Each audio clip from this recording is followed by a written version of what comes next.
노유진의 정치 카페. 대통령께서 말씀하셨습니다. 청와대 실세는 대통령이 키우는 진돗개랍니다. 십상시도 아니고 친인척도 아닌 바로 진돗개였습니다. 나라가 개판이군요. 대통령 비서실장이 자신의 교체서를 조사하라고 지시했고요. 민정수석실이 이걸 조사해서 찌라시를 만들었는데 이런 찌라시에 나라 전체가 흔들린다니 부끄럽다고 하십니다. 진돗개도 아니고 말이죠. 온 나라가 새 살림을 정하는 정기국회 막바지 일정까지 제쳐놓고 21세기 궁중비사에 관심을 집중하고 있습니다. 스토리 수준이 웬만한 막장 드라마를 능가하는 데다가 드라마 속 여주인공 운명이 점차 벼랑 끝으로 몰리고 있기 때문일 텐데요. 대한민국 정치가 어쩌다 이 지경까지 왔는지 답답한 마음입니다. 얼마 전에 대한항공 부사장이 서비스가 마음에 안 든다면서 활주로에서 이륙 직전의 비행기를 후진시키고 승무원을 비행기 바깥으로 쫓아냈다는 소식 오늘 한 뉴스로 뜨던데요. 국민 알기를 우습게 하는 대통령, 그 비행기처럼 나라도 후진시키는 게 아닌가 걱정이 됩니다. 인천 공개 방송 이후 열흘 만에 뵙습니다. 노회찬 유시민 씨 나오셨습니다. 안녕하세요. 네, 안녕하세요. 예, 그리고 오늘의 프리마돈나 심상정 의원님. 너무 감격해서 인사말이 안 나오네. 안녕하세요. 지금 감기가 걸리셔가지고 애처로워 보이시는데 네. 오자마자 그 여자가 가끔은 애처로워 보여야 한다고 그렇게 말씀하셨습니다. 네. 예, 어떻게 지내셨어요? 뭐 이렇게 골골하면서. 예. 그래도 저 미승처럼 눈이 충혈돼도 풀리기도 전에 예. 일이 밀려 닥치는 예. 그런 두 달을 보냈습니다. 예, 저 두 분은 뭐 우리야 항상 완생 상태 아닌가? 예, 알겠습니다. 예, 잠시 전하는 말씀 듣고 다시 돌아오겠습니다. 안녕하십니까? 자유인, 문화인, 평화인을 지향하는 노회찬입니다. 실은 제가 이번에 책을 한 권 냈습니다. 제목은 대한민국 진보 어디로 가는가입니다. 위기에 처한 대한민국의 진보, 현주소와 미래를 작심하고 파헤쳐봤습니다. 어디로 가는가? 제가 정답을 자랑하기 위해서 이 책을 만들진 않았습니다. 함께 길을 찾기 위해서 이 책을 시작했습니다. 이번 책에서 제가 온몸으로 겪어온 대한민국의 진보, 그 역사와 야권 개편, 개헌론 등 뜨거운 쟁점들을 모두 막내보았습니다. 때로는 길을 잃어 방황하거나 실책을 범하기도 했습니다. 그러나 여전히 희망이 있다고 믿고 있습니다. 새로운 진보를 위한 대장정, 이제 다시 시작해야 합니다. 그래서 대한민국 진보 어디로 가는가 꼭 읽어주십시오. 읽지 않더라도 꼭 사주십시오. 도서출판 비아북에서 펴냈습니다.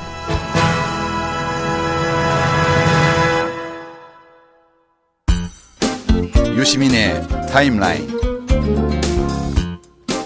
예, 타임라인 이번 주 정말 지난 한 보름 동안 많은 일들이 있었는데 큰 게 하나 있어서 다른 뉴스는 못 정리해드리고요. 오늘은 딱 한 개만 다루겠습니다. 십상시의 난이라고 보통 얘기들 많이 하는데요. 이 보도가 뭐 매일 수천 건씩 쏟아지고 있고 벌써 열흘 가까이 이 사태가 이제 전개되는 중이고 너무나 많은 정보가 홍수처럼 쏟아지고 있어서 도대체 어디까지 믿어야 되고 뭐가 사실이고 뭐가 조작인지 이런 것이 이제 혼탁한 상황입니다. 그래서 한번 오늘 정리를 해볼까 그래서 준비해 왔습니다. 예, 그 십상시라는 말이 욕처럼 들려요. 야, 이 십상시야. 이상해. 원래 십상시라는 말 자체가 욕이에요. 그래요? 예, 이제 중국 고사죠. 이게 이제 한나라 후한이 망할 때 한영제 때 이제 원래는 12명인가 13명이었다고 그러는데 썰이 있습니다. 관관들이요. 12명도 있고. 그 이제 이게 십상시가 설치면서 나라가 기울어져서 환관적인 난이 일어나고 이러면서 우리가 삼국지에서 연희를 통해서 보던 예, 그 드라마 같은 중국 고대사가 펼쳐지죠. 그 원인 제공을 한 게 십상시여서 역사적으로 이게 좋은 의미로는 절대 쓰이는 일이 없는 용어예요. 한국 현대사가 중국 고대사가 된 셈인데. 예, 인간이 그때나 지금이나 똑같은 존재. 인간의 본성은 변하지 않는다. 예. 먼저 이 사건과 관련된 홍수와 같은 보도 중에서 뭐가 사실일 가능성이 많고 뭐가 아닐 수 있고 또 많은 사실들 중에 어떤 것이 중요하다 이런 판단을 하는데 도움되는 말씀드리기 위해 먼저 배경부터 좀 살펴보겠습니다. 네. 이 이른바 십상시의 난이 일어난 배경을 보면 여러 전조들이 있었는데요. 대표적인 전조가 인사참사라고 일컬어지는 그 박근혜 대통령 특유의 그 인사 방식이 이제 쭉 문제가 됐죠. 예. 지금 불과 2년 전의 일인데도 기억이 가물가물하실 텐데요. 이 일이 워낙 많아서 제 1호 그 인사 참사가 윤창중 예, 청와대 대변인, 인수위 대변인. 예. 두 번째가 김용준 총리지명자 낙마가 있었고요.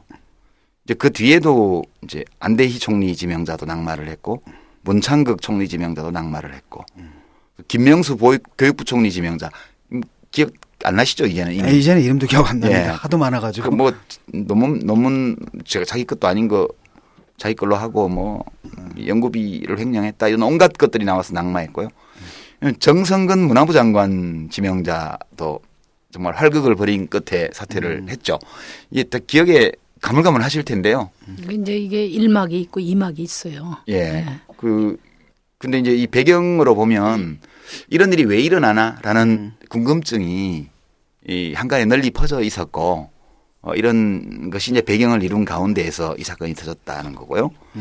그다음에 이제 이런 인사 참사가 터질 때마다 김기춘 비서실장 교체론이라든가 책임론, 또 문고리 3인방 소위 문고리 3인방의 인사 책임론 이런 것들이 나왔다 들어갔다 여러 차례 예. 이미 한 바 있습니다.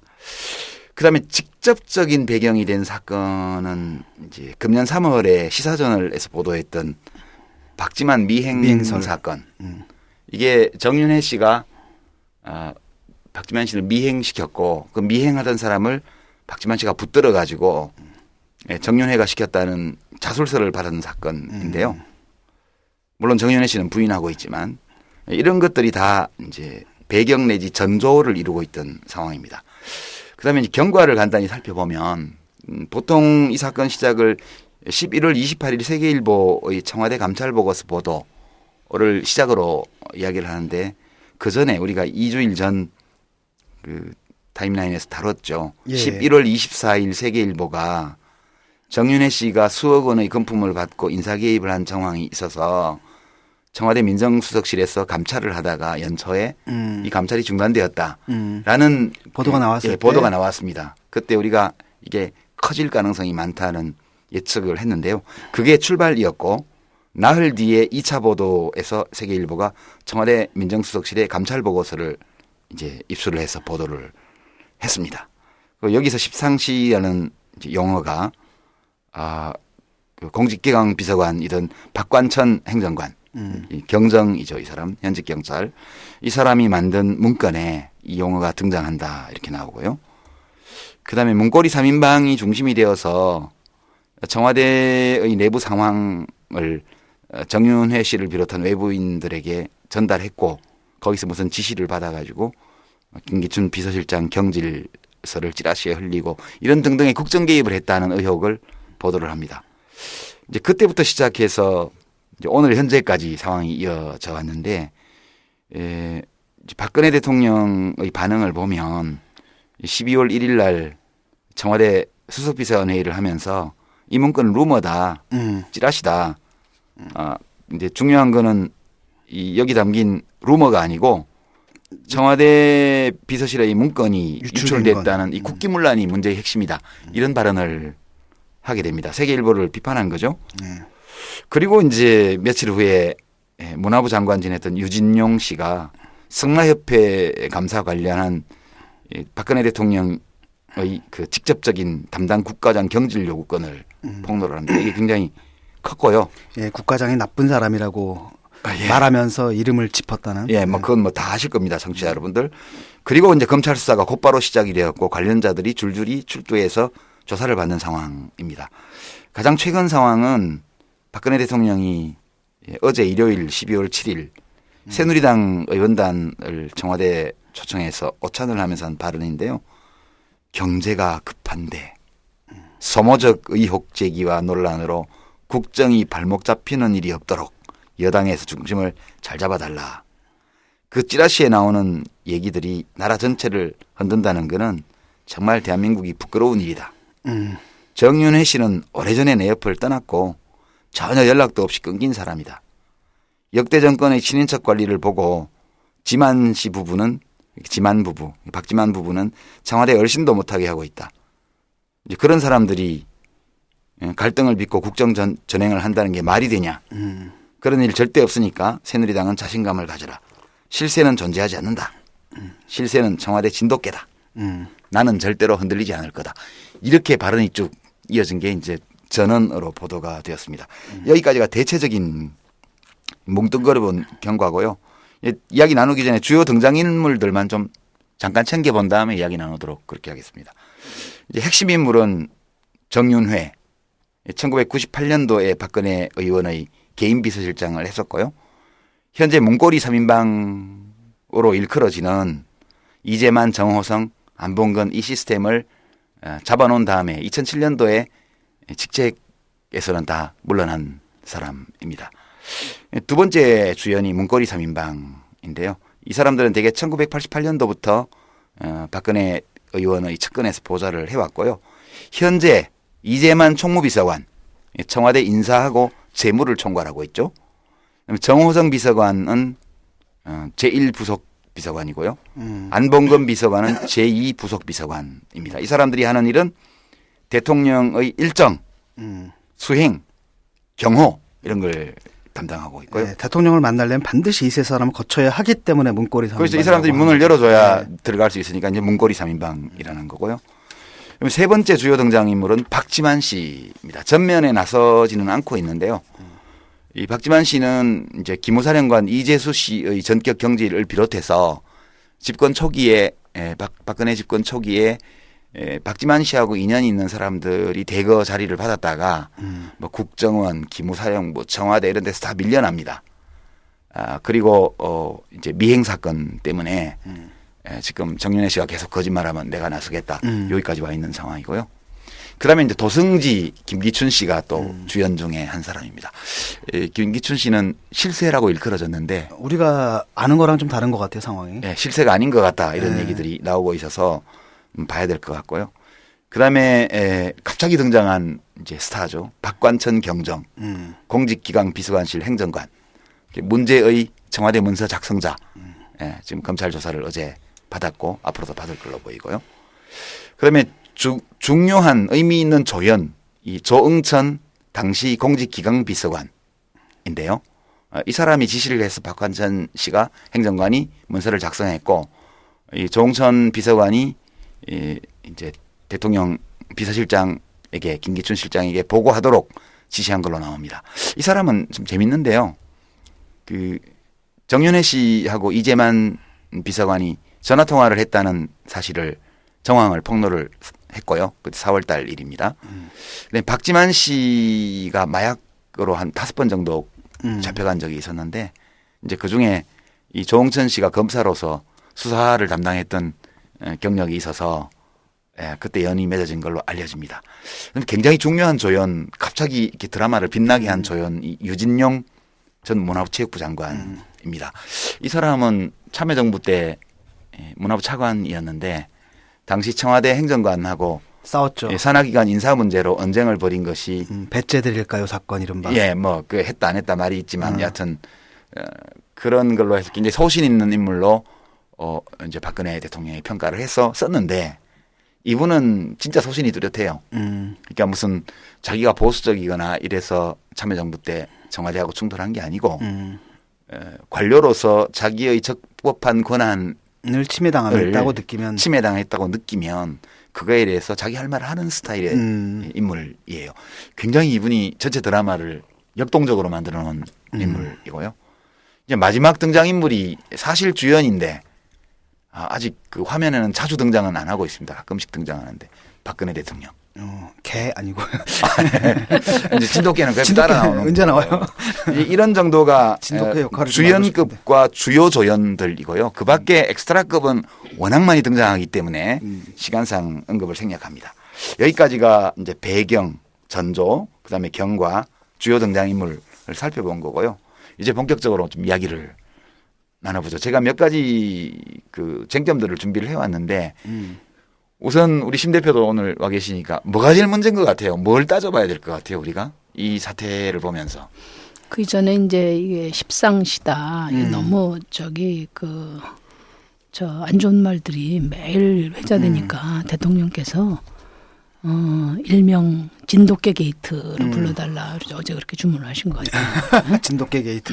아니 저는 이제 고양이가 실세라고 했으면 내가 믿을 뻔했어. 근데 걔는 실세가 될 루비가 실세예요. 그렇죠. 루비가 진돗개가 실세죠. 원래 아주 그 주인에게 충성하고 충성하는 거지. 이 견품이라고 그렇죠. 견품이 훌륭한 품격이 게잖아요. 높거든요. 그러니까 이 지금 진흙탕에 나쁘끄러운 이걸 좀 앞에 딱 가려달라. 그래서 일명 진돗개 게이트로 불러달라 이런 주문. 심 대표님 혹시 진돗개는 모독인데 그 진돗개가 천연기념물이고 그게 보호돼야 될 아주 귀중한 우리 저 동물인데 그걸 그런 진흙탕에다가 처박으면 되겠습니까? 근데 심 대표님은 그 진돗개를 사냥개로 안 쓰는 이유를 아세요? 진돗개가 머리가 아주 좋은 개인데요.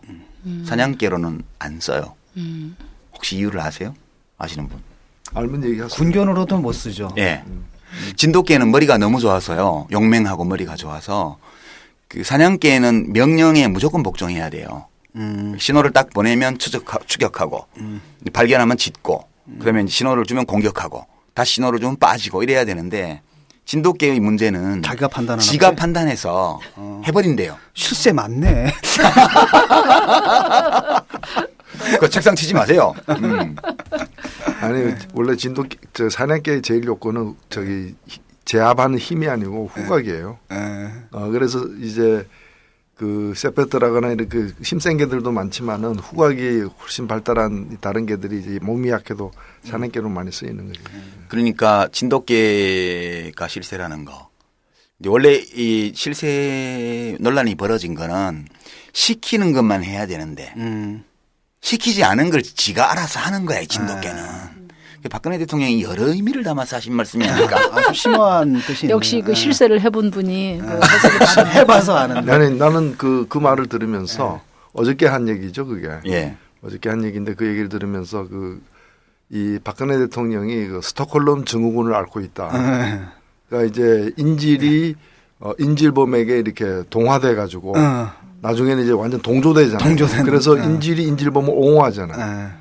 어제 보면 이 비선이나 이런 부분에 관해서 어제 보면은 비선 실세라는 거는 그 허무맹랑한 얘기다. 내가 다 통제하고 있는 사람들이다라는 얘기가 테러범들을 납치범들을 내가 그들에 통제하고 의해서 있어. 이용당하는 게 아니라 그들이 저지른 일도 사실은 내가 다 시킨 일이다. 어찌 보면 비선이 진짜 실세는 나다. 뭐 그 얘기나 다름없어요. 그러니까 은행에서 지금 인질로 잡혔는데 그 인질이 그러는 거죠. 이 은행 터는 것도 내가 다 시킨 일이고 뭐 거의 이제 올라프 팔메 혼연일체가 된 거죠. 팔메 총리가 있을 때 스톡홀름 은행에서 일어났던 인질극 때 그 총리하고 통화하잖아요. 그 이제 인질로 잡힌 여자분이 그러면서 차량하고 총하고 빨리 주라고. 왜 총이 필요하냐 그랬더니 싸워야죠. 누구하고요? 경찰하고 싸워야죠. 그렇게 이야기를 해서 그래서 이제 스톡홀름 신드롬이란 말이 나온 건데요. 우선 제가 좀 이야기해보고 싶은 거는 언론의 보도를 어디까지 믿어야 될까? 이렇게 쏟아지는 언론 보도 중에 얼마만큼이 사실일까? 어떻게 보세요? 조홍천 씨도 자기가 얘기하기를 60% 이상은이라 그랬잖아요. 100% 사실이라고 안 하고. 보고서 내용이. 보고서 내용이. 라고 했다 보면은 지금 그 보고서 내용 중에 상당 부분은 또는 허위일 수도 있는 거죠. 근데 이제 그 구체적으로 이제 그 진단에 들어가기 전에 이제 대통령이 이제 거듭 찌라시라고 이렇게 강조를 하잖아요. 근데 여론조사에서 나왔지만 국민들은 찌라시든 루머든 그걸 더 믿는 거죠. 더 믿고 싶고. 왜냐하면은 국민들은 알아야겠거든. 아까 우리 유시민 대표도 말씀하셨지만은 그동안에 박근혜 대통령의 그 반복된 인사참사. 불투명한 인사참사. 이게 도대체 너무 불투명하니까 그 주변을 살피게 되는 거예요. 그렇죠. 도대체 이게 어느 줄에서 보이지 않는 줄이 어디 있나 이걸 찾게 되는 거거든. 그래서 그 불투명한 인사참사의 배경을 알고 싶은 거거든요. 국민들은. 그리고 이제 뭐 그 안 보이는 뒷줄이 있으니까 보이는 데서는 너무나 쌀쌀 맞으시고 불통이고 또 독선적으로 하니까 이게 좀 고쳐졌으면 하는 국민의 강력한 그 바람이 있기 때문에 국민들은 루머를 더 믿고 싶어하고 믿고 있다는 거를 대통령이 잘 인식해야 된다고요. 네. 이게 지금 보니까 이제까지 사건들이 있었잖아요. 윤창중 이후로 수많은 인사 참사가 있는데 이걸 설명해주는 유일한 가설이거든요. 이게. 아니 그러니까 딱 뭐냐면 맞아. 비선실세. 그렇죠. 네. 이게 딱 있으니까 딱 모든 게 다 이해가 되는 거죠. 맞아요. 그러니까 그 박근혜 대통령 인사가 F학점인데, 그러니까 수첩 인사, 깜깜 인사, 나홀로 인사, 깜짝 인사, 밀봉 인사, 뭐 이런 이제 수식어 이런 것들이 이제 이 지금 궁중활극을 불러온 배경인데 그 중에 이제 그 진짜 깜짝 인사, 그 국민들을 경악하게 했던 이제 대표적인 두 명, 제가 뽑는 주관적인 톱투. 탑2. 탑2는 윤창중하고 네. 이상하게 창자가 또 들어갔네. 문창극하고. 네. 이건 진짜 누구도 상상하지 못한 깜짝 인사였어요. 네? 투창 인사. 네. 그래서 이제 이게 대통령이 2월 25일 날 취임을 하시잖아요. 네. 근데 3월 30일 날 그 유명한 17조 사과가 있었다고. 3월 30일 그러니까 한 40일 만에 김용준 총리 내정자를 비롯해서 7명의 장차관급 다 낙마했거든요. 거기에 대해서 1차 사과가 40여일 만에 있었어요. 그게 이제 그런 그 이후에도 그때도 이제 그때 뭐 초반이니까 뭐 안 그러려니 넘어갔는데 아까도 이제 쭉 열거하셨지만 올해 이제 또 제2기 진용을 짤 때 줄줄이 됐는데 문제는 뭐냐면 뭐 이러저러해서 뭐 낙마도 할 수 있는데 이분들의 낙마 사유라는 것이 도대체 고위공직자로서는 결격 사유의 어떤 모델들을 등장해 놓은 것처럼 그런 정도로 심각하니까 국민들이 도대체 저 수첩의 진짜 주인은 누구냐. 하여튼 이제 그게 궁금해서 여러 보도가 나오는데 저 생각부터 말씀드리면 지금 언론에서 나오는 보도의 내용은 사실인 것과 사실이 아닌 것 중에 어느 것이 많을지 모르는 상황이라고 봐요. 저는. 왜냐하면 과거 전례를 보면 뭐 김대중 정부 때 옷로비 사건 어마어마했죠 그때. 근데 이제 법원에서는 결국 로비가 없었다는 판결이 나왔고. 아 그래요? 예. 우리는 그거 몰랐어. 그렇습니다. 어마어마했죠 보도가. 김대중 정부 때도 이른바 청와대 386을 둘러싼 보도가 어마어마하게 많았습니다. 근데 이제 제가 그 안에서 이렇게 있지는 않았지만 바로 옆에서 겪어본 걸로는 사람들이 그래요. 그 남들에 대해서 자기가 관련된 일에 대해서 보도가 나오면 정말 언론이 문제가 많다 이렇게 얘기를 하고 남한테 대한 보도가 나올 때는 다 사실일 거야 이런 식으로 임한다고요. 그래서 저는 과거의 전례를 볼 때 이번 이 사건에 대한 보도도 사실과 사실 아닌 것 중에 어느 것이 많다고 말하기 어렵다. 일단 그렇게 전제를 두고 싶어요. 제가 어느 것이 사실이고 어느 것이 사실 아닌지 말씀드리겠습니다. 예. 지금 이게 이제 11월 28일 날 세계일보에 이제 보도가 되면서 이 갈등이 빚어지고 있는데 국민과 대통령의 가장 큰 어떤 인식의 차이는 뭐냐면 국민은 저 문건 내용이 사실 아니겠냐고 하면서 그 진위를 갖다가 밝히는데도 관심을 갖는데 대통령은 그건 깡그리 무시하고 그거 루머야 찌라시야 이렇게 덮어버리고 유출에 대해서 이렇게 뭐 수사 의뢰를 하는 동 진두지를 하고 있단 말이죠. 저는 이거는 필연적인 현상이라고 봐요. 왜냐하면은 이 일은 한 번에 우리 국민들에게는 11월 28일 날 벌어진 일이지만 박근혜 대통령에게는 지난 5월에 이미 벌어졌던 일이에요. 그렇죠. 이미 그래서 11월 28일 날 세계일보 보도를 통해서 이 문건의 존재와 내용을 박근혜 대통령이 처음 알았느냐? 아니다 이거. 아니죠. 물론 이 문건은 그 민정수석실 내에서는 이제 김기춘 비서실장에게만 구두 혹은 문서로 이제 이거 주장이 다르니까 보고가 됐다고 하지만 실은 그때 이미 이거 가지고 내부에서 한판 전쟁이 붙었던 것이고 박지만 씨도 알았다고 그러고. 다 알았던 거죠. 다 알았던 것이고 그때 이 싸움의 결과는 뭐였느냐? 이건 덮는다.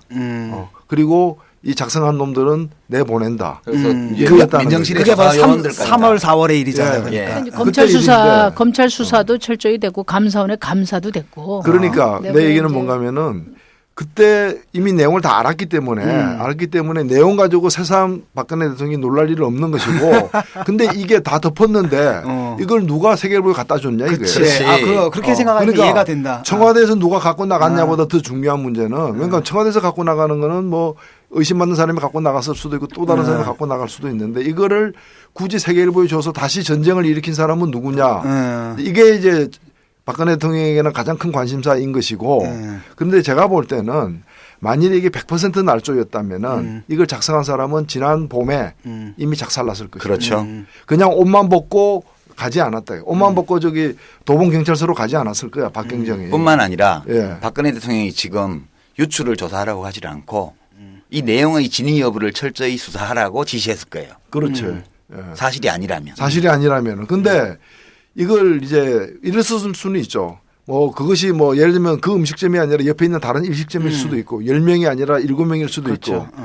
왜냐하면 검찰 수사 초기에 지난주 초에 검찰 그 간부 한 명이 7, 8명 이상이 되어야 그게 진짜다 이렇게 발언한 게 있어요. 그러니까 70% 이상 돼야 돼. 모인 사람이 6명까지 모이면 그건 가짜라는 거야. 실체가 없는 육상시는 모양이지. 안 된다는 거야. 이런 말도 안 되는 얘기가 어디 있어요. 그래서 실상시 이상 돼야. 그러니까 이게 당시에 약간 과장됐을 수는 있고 다소 좀 부족한 지점은 있을지 몰라도 정천 얘기했듯이 그분이 얘기했듯이 이게 60% 정도의 진실은 있는 거예요. 있는 거다 보니까 그걸 갖다가 왜 그런 거 써서 논란을 만드느냐고 하면서 눌러서 덮고 자르고 보내고 이런 식으로 정리를 했다라는 거거든요. 그러니까 지금 그러니까 나는 이제 관심이 있는 게 아주 일리 있는 말씀하셨는데 우리 유시민 대표가 한 50%다. 어? 예.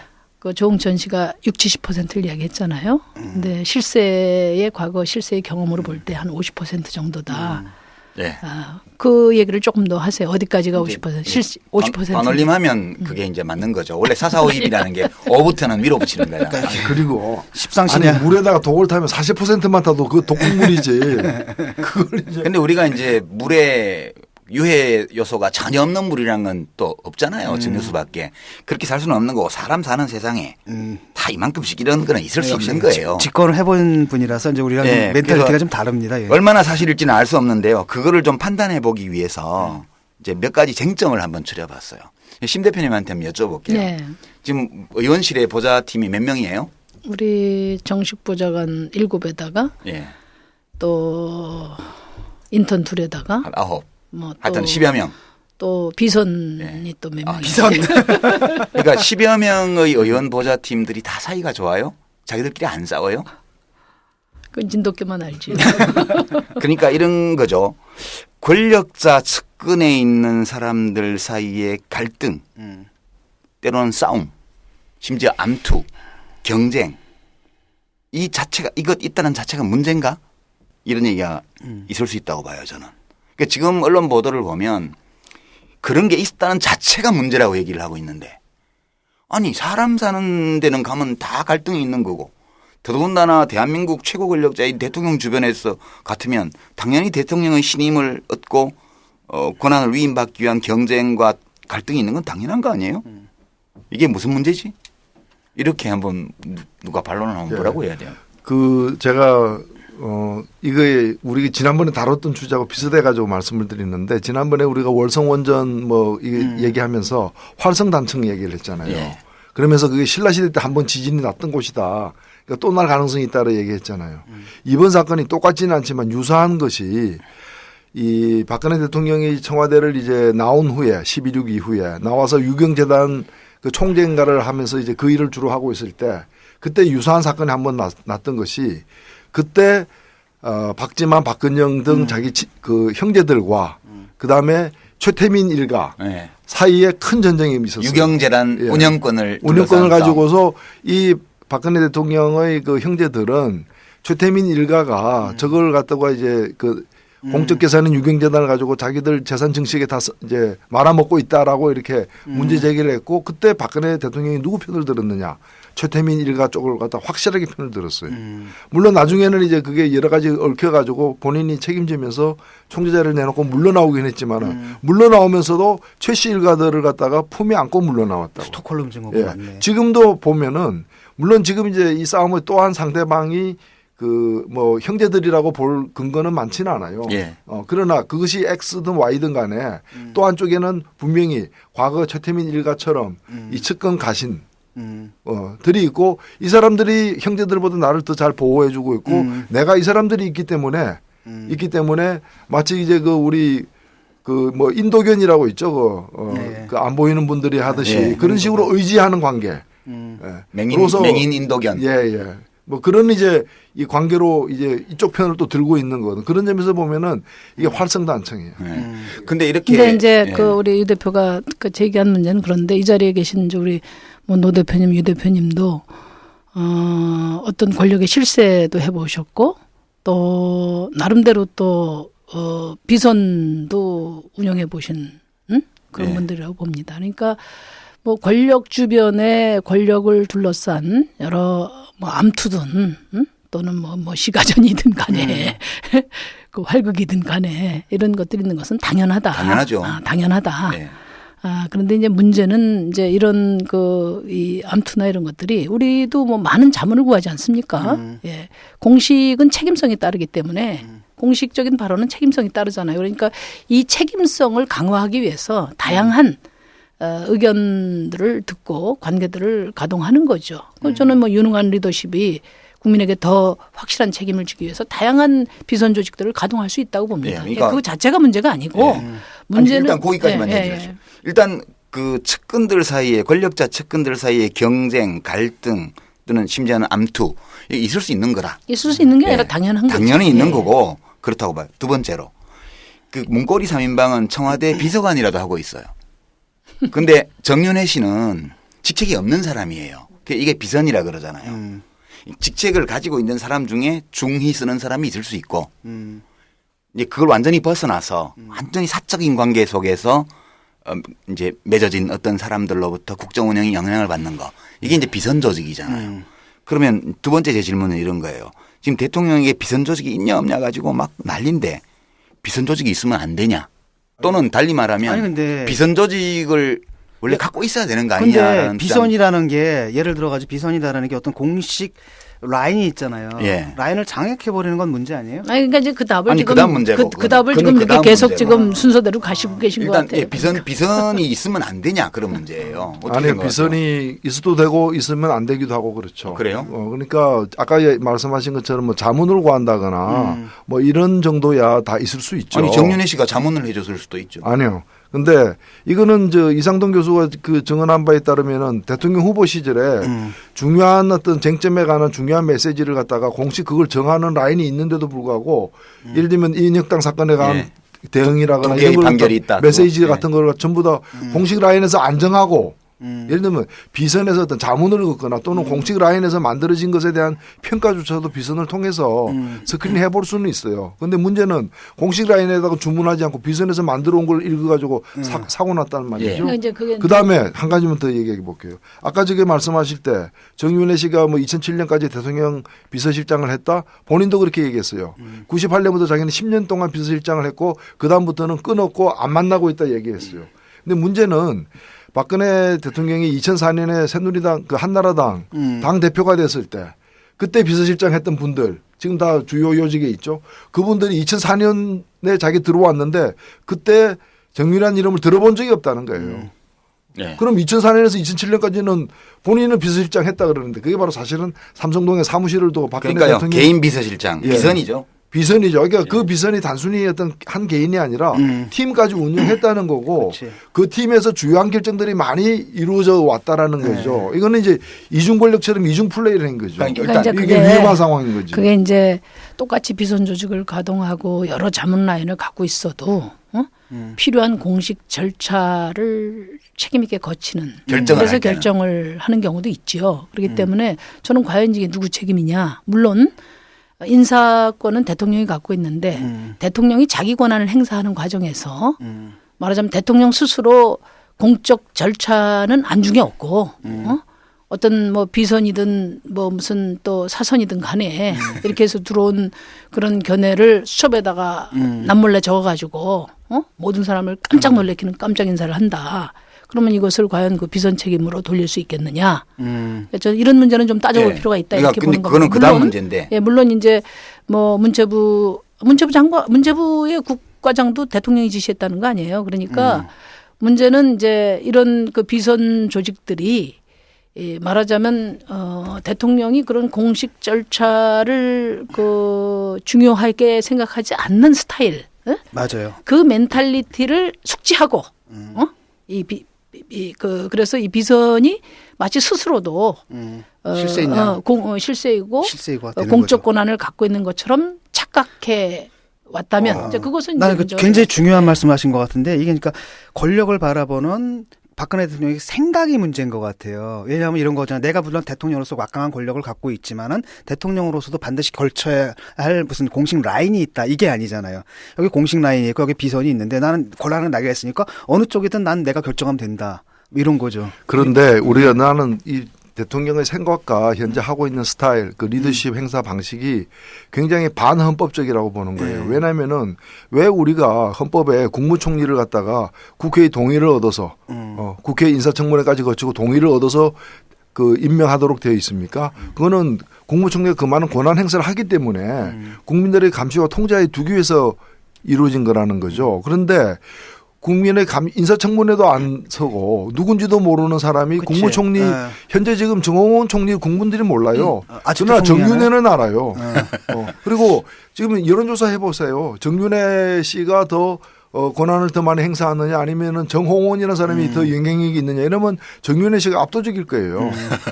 그러면 앞으로 헌법을 바꿔가지고 국무총리는 인사청문회 세우지 말고 이 비선 실세는 인사청문회 반드시 세우도록 헌법 바꿔야지. 맞아. 비선이 몰래 한다는 뜻인데 어떻게 알아? 아니 그리고 재산도 이렇게 공개를 하고. 공개를 하고 검증을 해야지. 자, 맞지? 근데 이제 그까지 가기 전에요. 우선 앞에서 제가 권력자 측근들 사이에 경쟁, 갈등, 암투가 있는 게 자연스럽지 않냐. 이건 전 자연스럽다고 생각하는데요. 문제는 뭘 가지고 싸우냐에 있다고 봐요, 저는. 그러니까 대통령을 공식적으로든 비공식적으로든 보좌하는 어떤 사람들이 서로 다툼이 있을 수 있죠. 근데 그 다툼이 어떻게 하면 국민민복을 진작하고 대통령을 바른 길로 갈 수 있고 이런 거 가지고 다투는 거는 전 너무너무 자연스럽고 심지어 바람직하다고 생각해요. 근데 지금 보면 이제 자리 다툼으로 갈등을 했잖아요. 이제 그게 문제였고 비선 조직은 있어야 된다고 봐요. 저는 비선 조직이 없으면요, 대통령은 국무총리하고 뭐 비서실장 수석들 몇 사람한테 의존하게 돼요. 전적으로. 장관도 비선 조직이 있어야 돼요. 제가 좀 해봐서 아는데. 아니요, 권력 다툼은 자리 다툼이지. 그럼요. 그러니까 왜냐하면 그 자리 다툼이 아닌 우리가 지금 문체부에서 유진용 장관하고 김종 차관 사이에 있었던 일들이 지금 보도가 되고 있잖아요. 이게 장관도 하나의 부처를 운영하려면 비선이 있어야 돼요. 비선이 없으면 차관이 인사를 다 하게 돼요. 그러니까 인사위원장은 차관인데 차관이 실국장들을 모아서 이제 그 실국장 인사부터 과장 인사, 사무관 인사까지 할 거 아니에요. 그래서 안을 가지고 오면 장관이 이걸 어떻게 판단해요? 이게 제대로 된 안인지 아닌지. 그러니까 이 안을 검증할 수 있는 비선 조직이 필요해요. 안팎에요. 그래서 거기 돌려본 다음에 장관이 판단을 하고 그다음에 좀 수정할 걸 요구하는 거를 다 이유를 정리를 해서 차관하고 얘기를 하는 거예요. 그래서 다시 인사위원회에 보내요. 그래서 거기서 다시 자기들끼리 논의를 한 다음에 그거를 이제 인사를 결정을 하는 거거든요. 실제로 그런 비선 조직을 갖고 있지 않으면 권력 행사를 못 한다고 봐요, 저는. 문제는 이 비선 조직의 수준이에요, 수준. 제가 보기에는.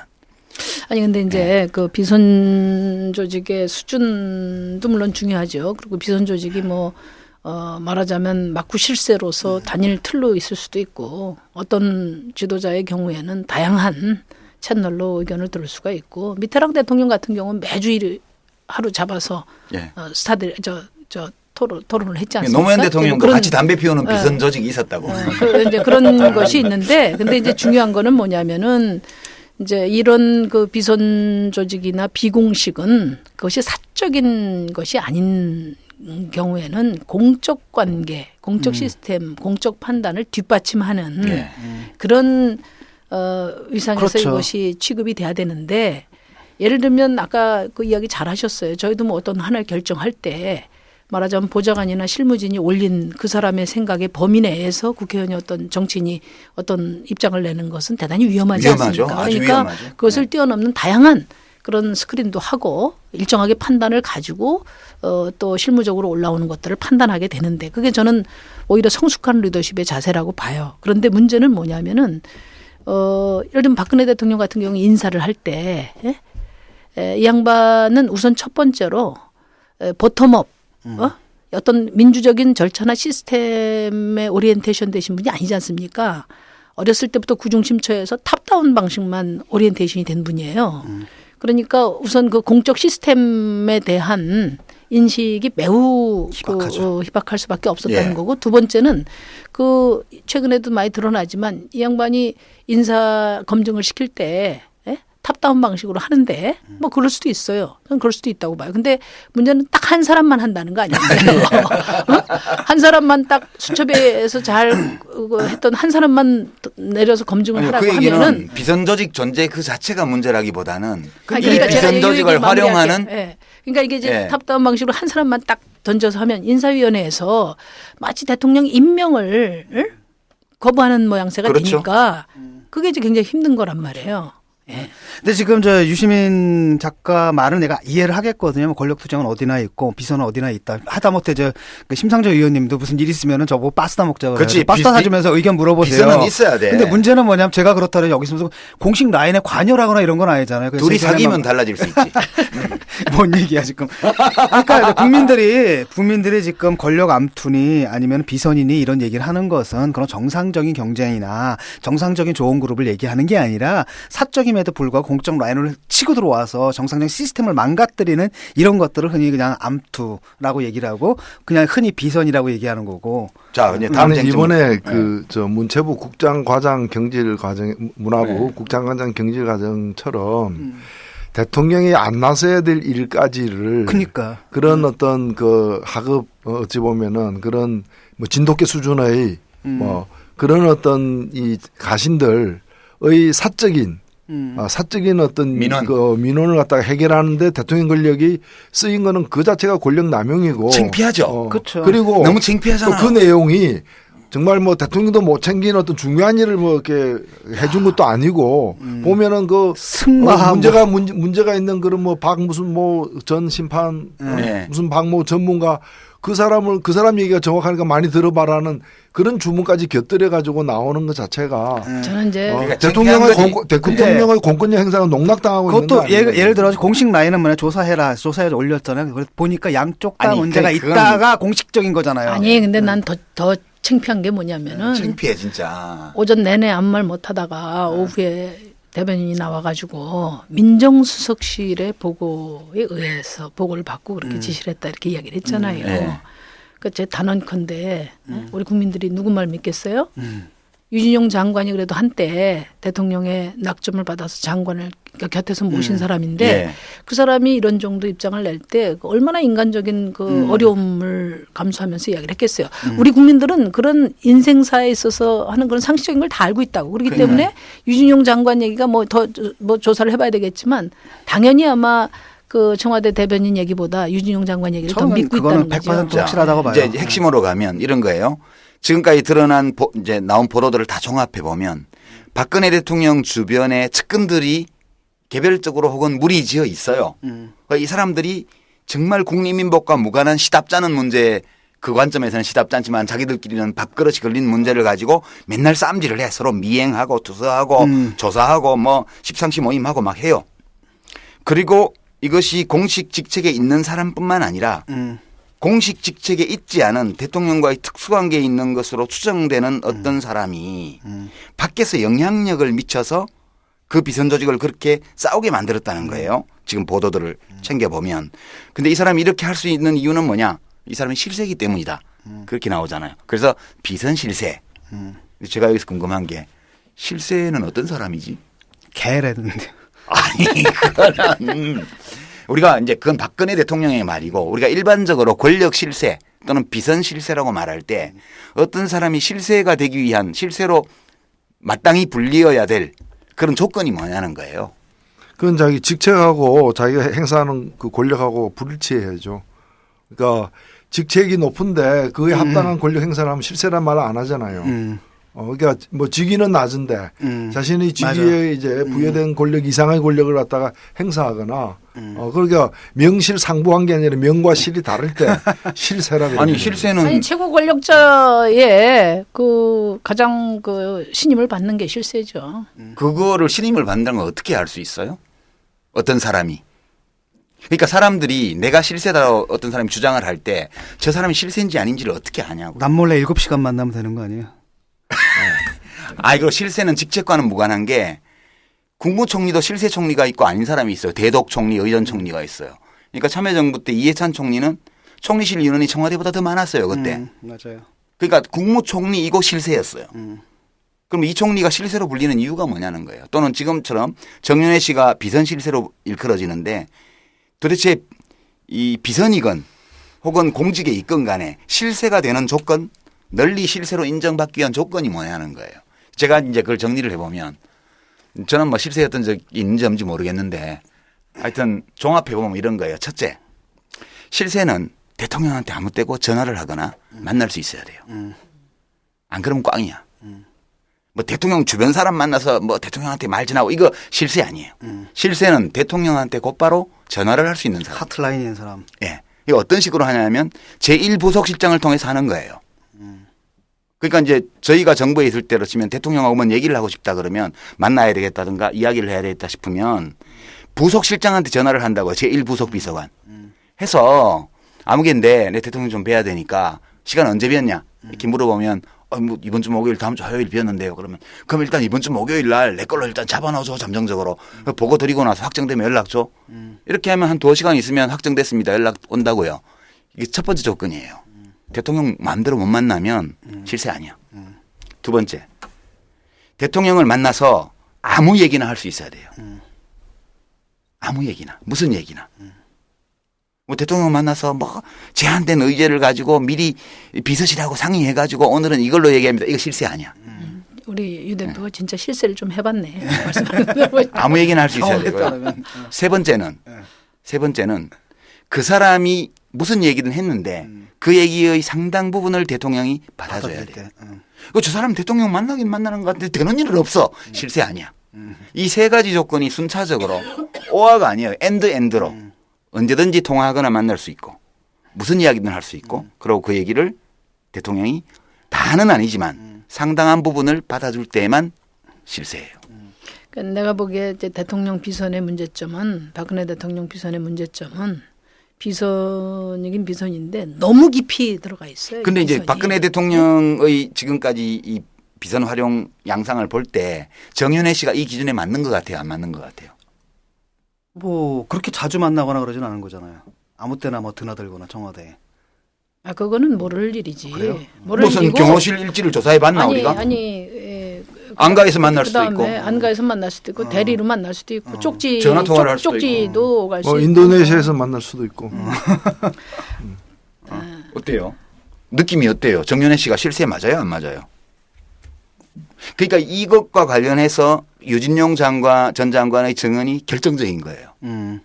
실세가 어떤 사람이 직접 그건 정윤회 씨 관련 사안이에요. 승마협회 정윤회 씨의 딸 그 국가대표 선발 전과 관련된 거니까 정윤회 씨 개인 가족과 관련된 일을 가지고 만난 거지. 만났든 전언을 했든 누구를 통해서 했든 대통령한테 하고 커뮤니케이션을 한 거예요. 자기 사적인 일을 가지고. 그다음에 대통령이 일단 그 얘기를 직접 들었든 간접 들었든 들었고 거기에 동의를 했고 이름을 적었고 수첩에다가. 수첩에 이름을 적었고 장관을 불러서 조처를 해라라고 요구를 했기 때문에 이 실세의 조건에 완벽하게 해당되는 경우예요. 근데 그거는 뭐 정윤회 씨 개인이라기보다는 최시문중과 아주 오랜 인연 속에서 그 최시문중의 그 적통 자제분에 대한 관심일 수도 있어요. 최 씨니까 그 네, 딸이 네. 아니잖아 정씨잖아. 아니, 정윤회 씨 근데- 딸은 정씨잖아. 아니. 그 그 간부네. 부인이 최순실. 최순실. 그러니까 실세가 사실 요즘에- 정윤회가 아니라 부인 라인이라는 요즘에 거죠. 뭐 한간에 나오는 얘기가 이제 그 안방까지 드나들었던 사람이 최순실이다. 그러니까 그 얘기는 11.6 이후에 박근혜 씨가 굉장히 외로웠을 때 그때 이제 늘 가서 말벗이 돼줬다 뭐 이런 얘기들. 그러니까 정윤회 씨는 그러니까 최태민 가문의 사위인 거죠. 그냥. 그렇죠. 직계는 아니죠. 아, 그렇게 되는구나. 아. 그래서 뭐 저는 이제 아까 그 주제로 돌아가면은 이제 권력을 행사하기 위해서 다양한 공식적인 책임을 강화하기 위해서 다양한 비선 조직을 활용할 수가 있는데 저는 그 유능한 지도자의 또 그게 그 자격이 될 수도 있다고 보는데 이번 그 이 박근혜 대통령의 비선이 몇 가지 특징이 있어요. 첫째는 이게 비라는 말이 몰래 만난다는 건데 응? 이 비선이 너무 깊이 들어가 있어.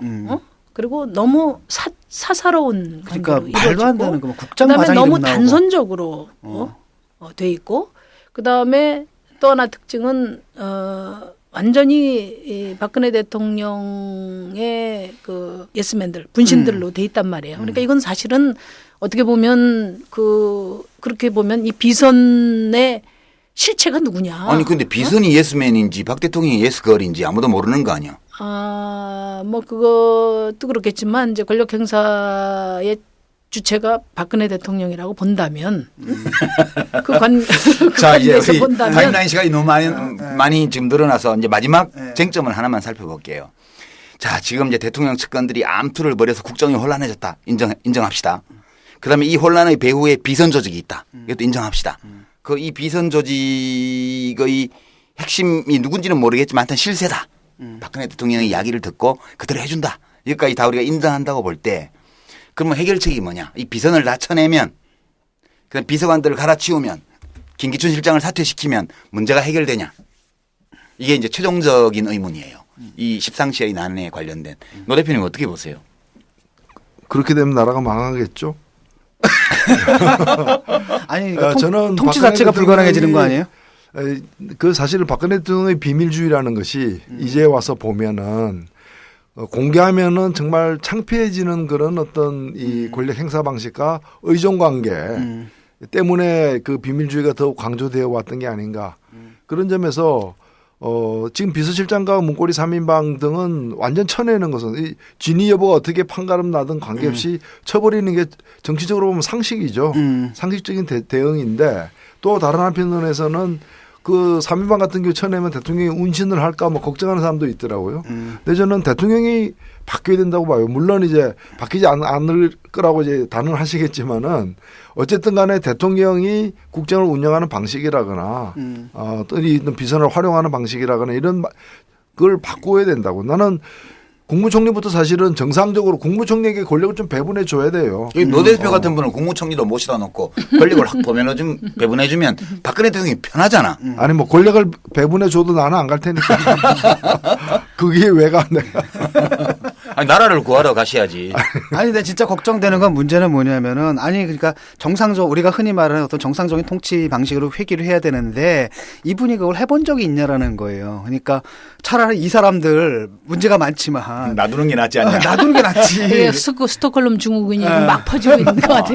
아니 그러니까 여보 답답하면 그러겠냐고. 라는 생각을 하는 분들이 많다는 거죠. 그러니까 내가 제가 아니라. 생각할 때는 이제 이 박근혜 대통령이 그 지금까지처럼 검찰을 움직여가지고 이 문제는 잘 매듭이 안 지어질 거예요. 어차피 그러니까 근데 이제 그 실제 그 내용이 있고 그다음에 유출을 누가 했느냐 문제가 있는데 사실 유출 누가 했느냐는 거는 검찰에서 밝혀지겠죠. 그렇죠. 그건 뭐 간단하죠. 그런데 이 말하자면 비선 암투의 실상을 검찰에서 뭐 밝혀낼 수 있겠어요? 뭐 밝혀낸들 뭐 국민이 믿겠어요? 그러니까 사실 이거는 어떤 의미에서 보면 법률적인 문제가 아니라 정치 문제라고. 원래 정치 근데- 문제인데 법률로 관계 네, 문제인 근데 거죠. 이제 그 비서들이 그 기자회견하고 고소고발했는데 비서가 고소고발한 거는 사실 웃기는 거지. 그들이 모시고 있는 분이 고소고발한 거지. 웃기는 그러니까 거지.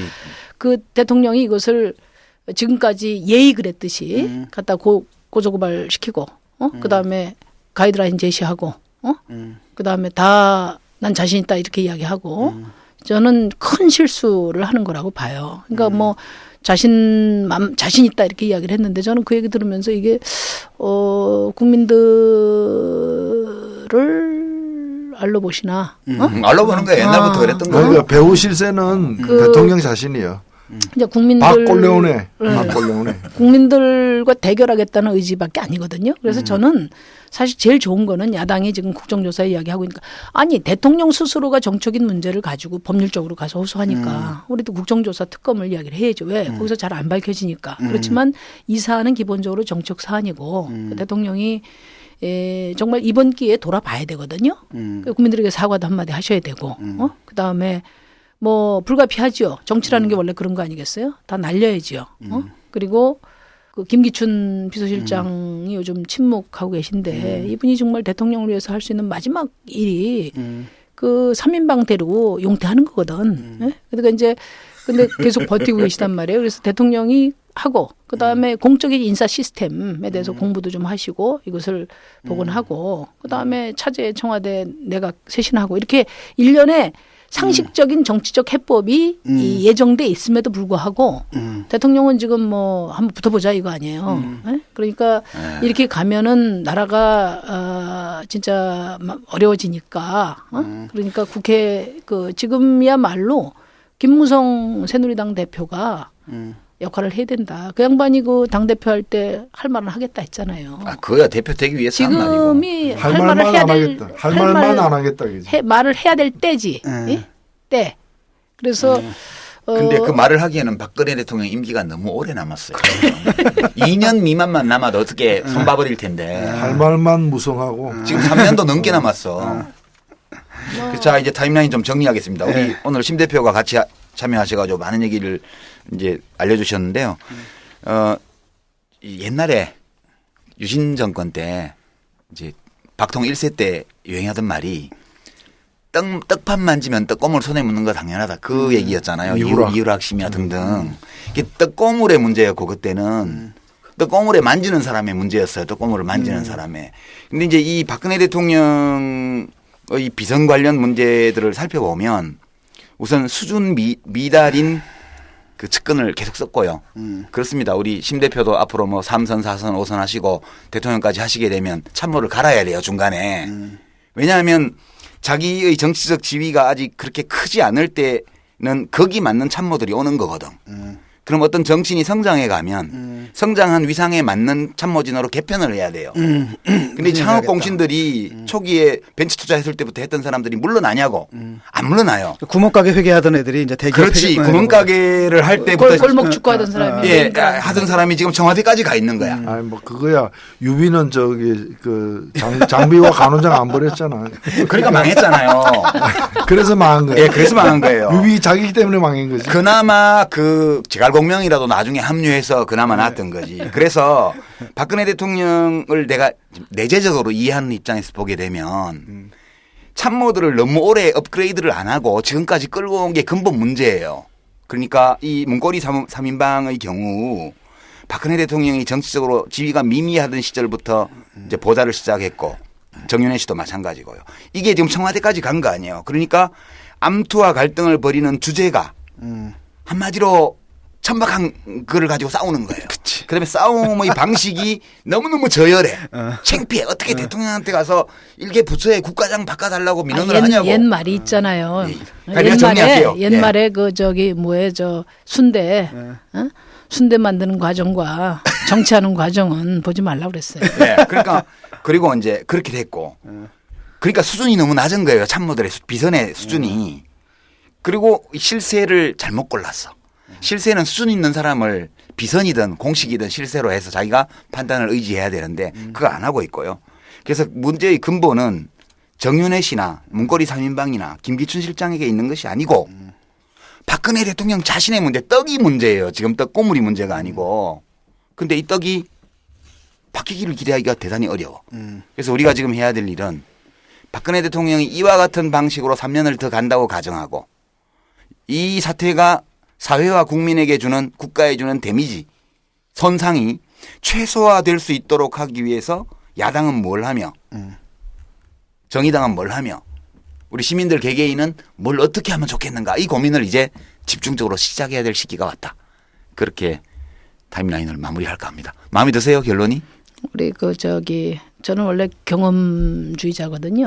그래서 실세 경험을 해본 분을 일단 믿기로 했는데. 네, 실제 제가 근데 해봤지만. 과거에 근데 그 지금 과거 실세는 너무 수준이 높아서 안 된 거 아니에요? 저는 인사에는 개입을 안 했죠. 실세는 수준이 좀 낮아야 성공한다. 그러니까 길게 보면 국민의정부 참여정부 때 처음 공직 경험을 했던 사람들이 저는 상당 부분 사회의 자산이 돼 있다고 봐요. 민주노동당 시절에 원내 진출을 해본 분들이 이제 오늘날 우리 정치의 자산이 된 것처럼 그런 거거든요. 뭐 저 정부 수립 이후에 대부분의 시간을 새누리당 패거리들이 권력을 잡고 운영을 했는데. 아니 뭐 참여정부도 그 훌륭한 사람들이 있어서 그렇지 아닌 사람들도 꽤 많이 발탁했잖아요. 네, 그건 그래요. 사실이잖아요. 그건 그래요. 그래서 나중에 당하기도 하고 뭐 아니 그랬잖아요. 어떻게 이제 큰 강물이 흘러면 이건 여기서 끝내야 되겠네. 이 골물 저 골물 흙탕물도 들어오고 그러는 거지. 맑은 샘물만 모아서 언제 강을 만들어요. 그러니까 좀 흙탕물 들어오는 건 어쩔 수 없다고. 박근혜 대통령에 대해서도 흙탕물이 좀 있고 저질들이 좀 있는 건 양해해 주자고요. 대통령 자신만 똑바르면 돼. 그 점을 타임라인의 결론으로 이렇게 마무리하겠습니다. 예, 수고하셨습니다. 이게 안 끝날 거예요. 다음에 또 해야 될 거예요. 노회찬의 증문즉답. 지난 방송에서 예고해 드린 대로 이번 방송부터 카페 인터뷰가 증문즉답이라는 새 이름으로 단장했습니다. 청취자 여러분께서 직접 혹은 간접으로 정치를 경험하면서 만나는 질문과 궁금증을 저와 함께 풀어보는 시간으로 준비했습니다. 정치는 어려운 것 아니지만 그 단순하고 쉬운 실체를 만나기 위해서는 때에 따라 설명도 필요하고 상담도 필요할 때가 있습니다. 증문즉답의 문을 두드려 주십시오. 노회찬이 답해 드리겠습니다. 네, 저희가 지금 이 증문즉답의 사연을 네이버 노유진 카페를 통해서 그리고 또 저희 트위터를 통해서 받고 있는데요. 처음인데도 여러 개가 와서 그중에 하나를 골라봤습니다. 안녕하세요, 노회찬 의원님. 저는 의원 아닙니다. 네, 요즘 복잡한 문제가 있어서 상담 좀 드리겠습니다. 최근 박원순 시장께서 인권 헌장 채택 관련 물의를 빚고 있다고 하네요. 드디어 올 게 왔네요. 사실 저는 양성의 자이거든요. 주변에 레즈비언도 많고 친한 게이들도 있는데 이번 인권선언을 많이 기대했던 것 같아요. 저 역시 그 누구보다도 인권 정진에 열심이셨던 박원순 인권 변호사님이 시장이 되어서 다행이라고 생각했는데 충격적인 언론 보도를 접하고 팬으로서 어쩔 줄 모르겠다는 생각이 드네요. 특히 동성애에 대한 서울시장으로서 지지할 수 없다고 한 것은 많이 아쉽더라고요. 물론 시장이라는 위치가 다양한 주민의 이해관계를 반영해야 하는 자리이긴 하지만 인권헌장 표결을 저지하면서까지 강하게 반대 입장을 표명하는 것은 예전 모습을 생각하면 많이 속상하더라고요. 그래서 노유진 여러분께 질문 드리겠습니다. 여러분들이 서울시장이라면 인권헌장 제정에 대해 어떻게 하실지가 궁금하네요. 노 코멘트 하시면 많이 실망할 겁니다. 네, 증문즉답에는 노 코멘트가 없습니다. 노 우선, 코멘트가 있지. 예. 노의 코멘트가 있어요. 노의 코멘트만 있습니다. 예, 노의 코멘트만 있답니다. 예, 제가 답을 할 차례인데요. 여러분들이 좋아하시는 영화 한 편 제가 먼저 말씀을 드리겠습니다. 지금 얼마 전에 토론토 국제영화제에서 이렇게 개봉이 되었고 지금 뭐 영국이나 미국에서는 개봉 중인 걸로 알고 있습니다. 우리나라에서는 내년 1월 달에 개봉하는 영화인데 이 영화의 제목은 이미테이션 게임이라는 겁니다.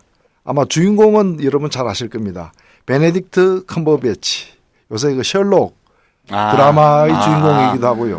그 날렵하게 생긴. 네, 요즘 남자? 잘 나갑니다. 이 사람이 최근에 그 타임지에서 최고로 연기자라는 뭐 올해의 뭐 배우 이렇게 뽑히기도 했던데 이 영화는 앨런 튜링이라는 사람의 일생에 관한 영화입니다. 특히 마지막 일생. 이 사람은 지금 현대 컴퓨터의 원형 모델을 완성한 사람으로서 컴퓨터의 아버지라고도 불리우고 그래서 미국 컴퓨터 학계에서 주는 상 이름이 튜링상이에요. 이 사람이 1945년에 고안한 튜링 머신이 초보적 형태의 현대의 컴퓨터를 만들었던 그 시초라고 이제 불리우는 예. 복잡한 계산 논리 문제를 다 해결하는 건데 2차 대전 때 독일군의 애니그마를 풀어낸 사람. 맞습니다. 예. 이 암호에도. 예. 예. 애니그마라는 게 저는 사실 이번에 영국 가서 애니그마를 봤어요. 독일군이 쓰던 애니그마가 이제 영국 외무성에 지금 전시되어 있던데 타자 형태로 이렇게 큰 타자기 형태로 돼 있는데 그냥 이제 그 문장을 갖다가 이렇게 치면은 그게 암호로 바뀌어서 전송까지 되는 그런 이제 첨단 그 당시로는 기기인데 이걸 영국군이 이제 입수를 했는데 이걸 푸는 역할을 이 튜링은 당시에 이제 케임브리지 수학과 교수였습니다. 근데 이거 이 천재인데 이걸 풀어낸 공로가 있는 사람인데 문제는 이제 이때부터입니다. 이때부터 이제 이 사람이 그런 이제 국가적 기밀을 다루는 사람이니까 영국 경찰이나 국방부에서 이렇게 이 사람을 이렇게 계속 미행 감시를 했는데 그 과정에서 이 사람이 동성애자라는 게 드러났어요. 그래서 결국에 어떻게 됐느냐. 1952년에 이 사람이 2차 세계대전 끝나고 얼마 안 있어서 예. 이 사람이 체포됩니다. 동성애자라는 이유로 체포되어서 재판을 받는데 재판에서 이 사람 앞에 제시된 것은 10년형을 살 거냐 아니면 화학적 거세를 수용할 거냐. 왜냐하면 당시로는 영국이 동성애가 불법이었습니다. 그래서 이 사람이 당시에는 굴욕적으로 사실 이거는 강제죠. 화학적 거세가 본인의 희망에 의해서라기보다는 징역을 10년씩 사는 것을 피하기 위해서 이 이제 화학적 거세를 택했고 그래서 사실은 이제 이 사람이 화학적 조치를 받아가지고 기능을 상실했습니다. 그런 상태에서 2년 후에 어느 날 방에서 자살한 시체로 발견됐는데 그 옆에 이 사람이 사과, 네, 독이 든 사과, 예, 독이 든 사과, 청산가리가 든 사과, 이게 베어문 자국이 있는 그게 이제 애플 로고. 뭐 애플 로고로 지금 이제 뭐 또 얘기하는 분들도 있는데 그것까지는 제가 모르겠고 그렇게 해서 발견됐는데 이 비참한 천재 수학자의 비참한 말로를 그린 영화가 이제 이미테이션 게임입니다. 많은 사람들이 아마 이 영화를 보게 되면 저도 꼭 보고 싶은데 연기를 참 잘했다 그래요. 근데 이걸 보게 되면은 뭐 동성애에 대한 여러 가지 견해가 있을 수는 있지만은 이걸 어떻게 처벌까지 해야 되느냐. 근데 영국은 당시에 이게 불법이었습니다. 물론 그 후에 영국은 잉글랜드 같은 경우는 1967년부터 스코틀랜드는 1981년부터 이 동성애가 불법으로 처벌받지 않는 합법인 상태가 됩니다. 되고 바로 작년이죠.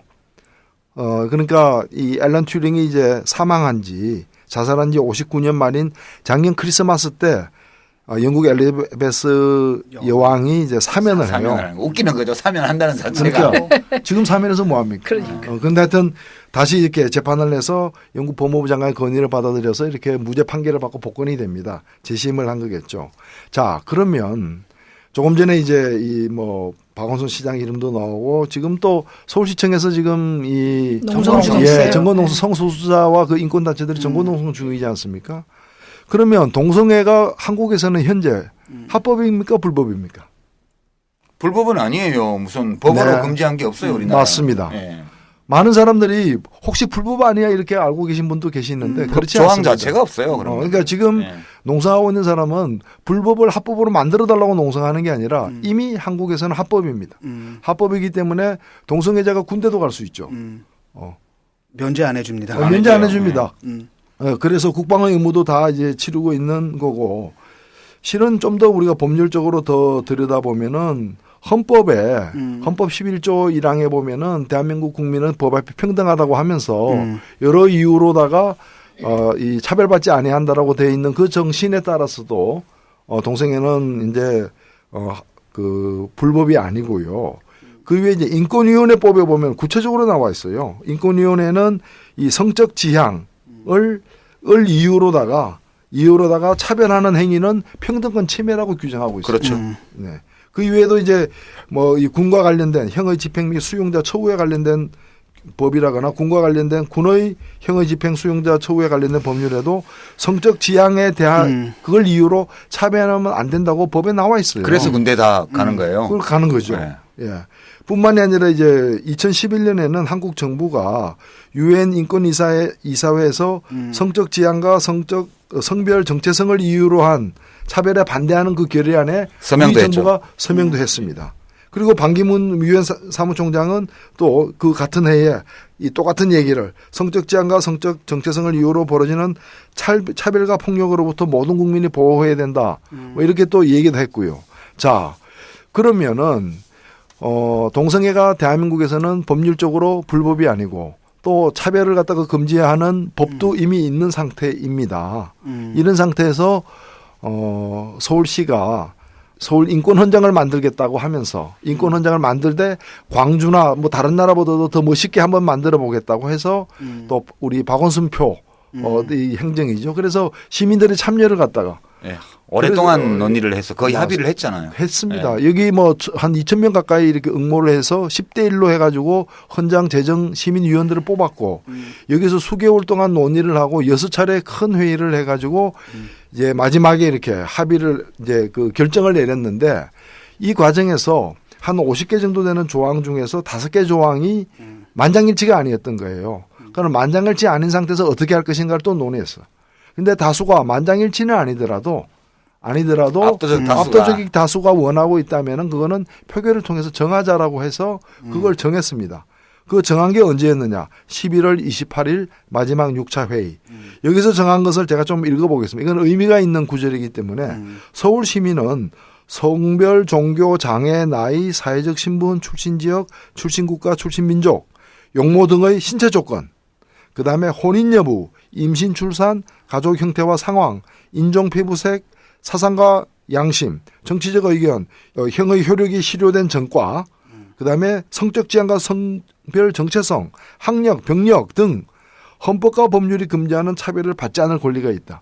너무너무 당연한 거네. 평범한 내용인데 이걸 이제 표결을 통해서 압도적으로 이제 채택이 됐습니다. 근데 바로 이날 서울시에서는 이것은 받아들일 수 없다라고 이제 보도 자료를 냈어요.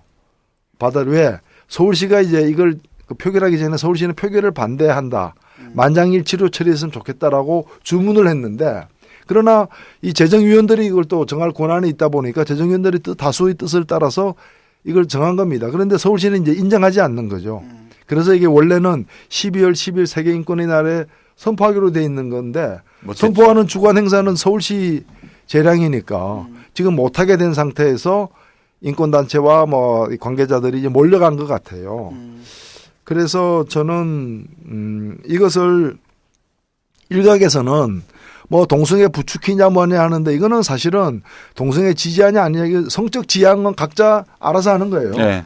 다만 어떤 성적 지향이든 난 여자가 좋아. 예를 들어서. 난 여자만 좋아. 아니 근데 남자는 성적으로 별로야. 문법적으로 오류인 게 나는 아무도 안 좋아. 그게 왜 그럼 처벌받습니까? 그거 그건 아닌 거죠. 지지의 대상이 아니거든요. 나는 예컨대 유시민 씨가 이성애자임을 지지합니다 이런 얘기 안 하잖아요. 그렇지. 그다음에 반대합니다 얘기도 안 하고. 그러니까 찬반의 대상도 아니고 지지나 뭐 반대 그 대상도 아닌데 막 이상하게 들어와 있는 것 근데 같아요. 이제 이게 사실 이게 그 차별금지법이죠. 지금 말씀하시는 게 이제 차별금지와 관련된 기본법인데 이 법은 유엔에서 우리나라에게 이제 유엔 인권이사회위원회에서 한국 정부에게 성적 지향에 대한 차별금지 사유가 포함된 차별금지법 제정을 권고했습니다. 지금 우리가 막 북한 인권 유엔의 결의에 따른 북한 인권 얘기 많이 하는데 그 유엔이 한국 정부에 권고한 사항이고 이것은 여러모로 볼 때 우리가 따라야 될 뒤늦게라도 따라야 될 부분인데 사실은 2007년 참여정부 하에서 이걸 가장 먼저 이거 만들려고 했었어요. 예. 했어가지고 처음에 입법 예고한 안에는 성적 지향에 대한 차별을 금지하는 항목이 들어 있었는데 그 정권 말기에 임명된 김성호 장관이 이걸 갖다가 이제 법제처에 돌리면서 그걸 빼고 돌렸어요. 예, 그래서 이러저러하게 이제 합의가 안 되니까 무산이 된 걸 문재인 대통령 후보가 선거 공약에 들어가 있었습니다. 그에 따라서 이제 작년에 2012년도에 방금 말씀하신 최원식 안 그다음에 김한길 안 이래가지고 2개 안, 3개 안들이 이제 올라가 있었는데 지금 뭐 김재현 안도 있고 올라가 있는데 그거는 이제 저는 이제 이 서울시에서 문제가 된 거는 이것보다도 그 이전에 헌장인데 뭐. 예, 헌장입니다. 헌장이고 이걸 어길 때 뭐 하는 문제도 없고요. 법적 구속력이 하나도 없는 예. 거예요. 학생 인권 조례할 때 보면 그거하고 똑같은 거예요. 예, 그것 때도 반대가 있었지만 결국 갔지 않습니까? 그러니까 이제 저도 제가 드리고 싶은 말씀은 그런 이제 현실적인 오해와 저항이 있는데 예. 이제 문제는 이제 이번 서울시 같은 경우는 그 시장께서 먼저 제안하신 거고 또 약속하신 거고 시장의 의사와 상관없이 그 시민위원회의 결정을 따르겠다 이렇게 약속을 하셨기 때문에 그것을 지키지 않은 것은 그것은 뭐 비판의 대상이 될 수밖에 없다. 근데 이제 서울시장 문제는 차치하고 우리가 일반론적으로 이 문제에 대해서 어떻게 생각해야 될지를 한번 따져보죠. 그러니까 우리가 어떤 문제에 대해서 자기 얘기를 하려면 그 문제를 바라보는 어떤 기준이 있어요. 도덕적 기준 또는 철학적 원칙 이런 건데 제 기준을 말씀을 드리면 저는 그래요. 저는 성적 취향이 이성애예요. 전 여자가 좋아요. 남자를 좋아하는 사람도 있다는 거 잘 알지만 나는 그 기분이 어떤 건지는 잘 몰라. 내가 여자에 대해서 느끼는 거를 남자에 대해서 느낀다고 그럴 수 있겠지. 그냥. 그렇지만 나는 아니야. 그런 거예요. 나는 동성애에 대해서 반대도 찬성도 안 해요. 왜냐하면 내가 반대하거나 찬성할 수 있는 사안이 아니에요, 이게. 왜냐하면 어떤 여자가 여자를 좋아하거나 남자가 남자를 성적으로 끌리는 게 나하고 아무 상관이 없거든. 그 사람이 여자를 좋아하든 남자를 좋아하든 내한테 아무 영향이 없어요. 그러면 이제 우리가 가지고 있는 자유주의적인 철학의 원칙에 따르면 타인에 대해서 아무 영향을 미치지 않는 행위는 그 사람의 자유에 속하는 거라고 보는 거예요. 따라서 이것이 옳다 그르다 따질 것 없이 남들이 간섭할 문제가 아니라는 거예요. 어떤 의견을 얘기할 수는 있겠죠. 그거에서 난 이렇게 생각해 라고 말할 수는 있겠으나 법이나 제도나 관습으로 그것에 대해서 부정적이거나 혹은 긍정적으로 어떤 평가하는 바탕 위에서 어떤 것을 가할 수 있는 이런 건 없다는 거예요. 따라서 그걸 이유로 사람을 차별을 하면은 차별의 정당한 원인이 없는 차별을 하는 거니까. 근데 이제 그 정도 가지고 이제 정치에서는 해결이 어려운 게 이제 이걸 그 비판하고 견제하시는 분들의 문제인식은 이러다가 법으로도 가고 동성애 합법화도 가고 간다는 거거든요. 아니 이미 합법이에요. 무슨 합법화를 한다는 아니 거야. 그게 이제 합법화라는 것이 다른 게 아니라 지금은 이제 그것을 반대하거나 찬성하지 않는 거지만 아니 제도적으로 그 반대하는 분들의 반대하는 분들의 요지가 그렇죠. 그게 아니에요. 반대하는 분들의 요지는 이렇게 하면 동성애를 비판하거나 이렇게 하는 걸로 내가 처벌받으니까 이렇게 지금 선동을 하고 있다고요. 이제 카톡에 돌아다니는 그 내용을 보세요. 보면 이제 동성애를 욕하면 잡혀간다. 동성애를 비판하면 잡혀간다. 이런 식으로 해서 이것이 종교자유 침해다. 이렇게 하고 있어요. 중요한 것은 사회적 합의인 건 사실입니다. 합의를 해나가는 과정이라고 보고 저는 그런 점에서 이 논의는 감출 논의가 아니다. 내놓고 자꾸 할 필요가 있다. 왜냐하면 이렇게 선언적으로 차별금지를 인정하는 것하고 나중에 제도적으로 동성애자들의 결혼을 합법화하는 문제는 또 다른 문제예요. 다른 문제예요. 차원이 달라요. 또 다른 문제고 또 더 많은 국민적 합의나 소통이 필요한 대목인 거죠. 그거는 사회 제도화하기까지는. 그래서 가야 될 길은 저는 멀다고 생각되고 이 어찌 보면 이 선언은 가장 좀 쉬운 초보적인 건데 여기서부터 막히면 어떡하느냐. 아니 그 사람들은 막아야 돼. 예. 왜냐하면 그 사람들이 믿는 게 미끄러운 비탈 이론이거든. 처음에 한 걸음은 아무것도 아닌 것 같지만 이 비탈에 발을 들여놓고 나면 맨 바닥까지 미끄러져 가게 돼 있다. 이게 원래 그 국가주의자들 또는 그 아주 종교적 전통주의자들이 쓰는 레토릭이에요. 그러니까 작은 빈틈도 허용하면 안 된다 그래서 초장부터 막으려는 거거든. 그러니까 이제 김조광수 감독이 지금 박원순 시장에 대해서 비판하는 핵심은 이것을 왜 옳고 그름의 문제로 갖다 놓냐. 이제 이에 대한 문제 제기가 하나 있고 두 번째는 정치는 뭐 다양한 의견이 있을 수 있어요. 그것에 옳고 그름을 따지기 전에 어쨌든 사회적 합의라고 하는 절차에 의해서 결정되는 게 정치의 본령이고 그것이 이제 박 시장께서 천명한 바인데 그 사회적 합의가 박 시장의 어떤 철학이나 정책 견해와 다를 수 있다 하더라도 시장이 제시한 그 해법 그리고 민주주의를 가장 잘 표현한 그런 사회적 합의 틀의 결정을 부정했다는 거.